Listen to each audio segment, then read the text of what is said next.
Messi, Neymar, Suarez.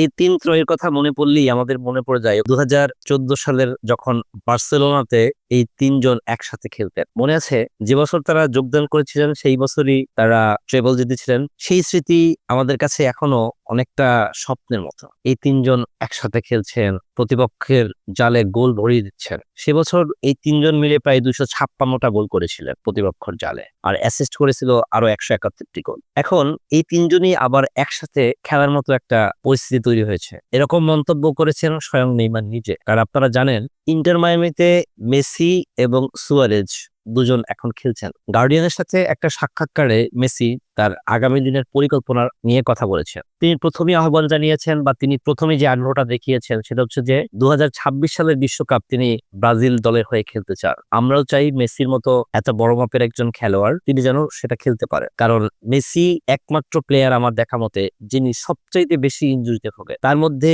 মেধা, প্রতিভা, অসাধারণ dribbling, technique সবকিছু থাকার পরেও ইনজুরির কাছে তিনি বারবার হেরে যান। সেটা কখনো বিশ্বকাপের মাঝপথে, কখনো বিশ্বকাপ শুরু হওয়ার আগে বা যে কোনো রকমের বড় কোনো আসর হলেই নেইমার সেই ইনজুরির সাথে লড়াই করতে করতে বেশিরভাগ সময় তিনি হেরে যান। যাই হোক, যেটা বলতেছিলাম, গার্ডিয়ানের সাথে সেই সাক্ষাৎকারে নেইমার আগ্রহ প্রকাশ করে বলেছেন যে আমি ২০২৬-এর বিশ্বকাপ যেমন খেলতে চাই, পাশাপাশি আমি চাই আমার পুরনো বন্ধু সুয়ারেজ এবং মেসির সাথে আবার খেলতে। আপনারা জানেন বর্তমানে তিনি সৌদি আরবের প্রো লিগ আল হিলাল ক্লাবের সাথে চুক্তিবদ্ধ, কিন্তু সেই চুক্তিবদ্ধ হওয়ার পরও খুব বেশি সংখ্যক ম্যাচ তিনি খেলতে পারেননি। অতএব আগামী বছর যদি তিনি ফ্রি এজেন্ট হয়ে যাওয়ার পর ইন্টার মিয়ামিতে নাম লেখান, সেটা হবে ফুটবল প্রেমীদের কাছে সত্যি একটা অসাধারণ সময়। কি ছিল না তখন লা লিগাতে? বার্সেলোনাতে খেলতেছেন এত বড় ৩ জন তারকা, বিপরীতে রিয়াল মাদ্রিদে খেলতেন গ্যারেথ বেল, ক্রিস্টিয়ানো রোনালদো, করিম বেনজেমার মতো খেলোয়াড়। আসলেই ওই দিনগুলো না ভোলা খুব কঠিন। যাই হোক, হয়তো তাদের বয়সের ঘাটতির কারণে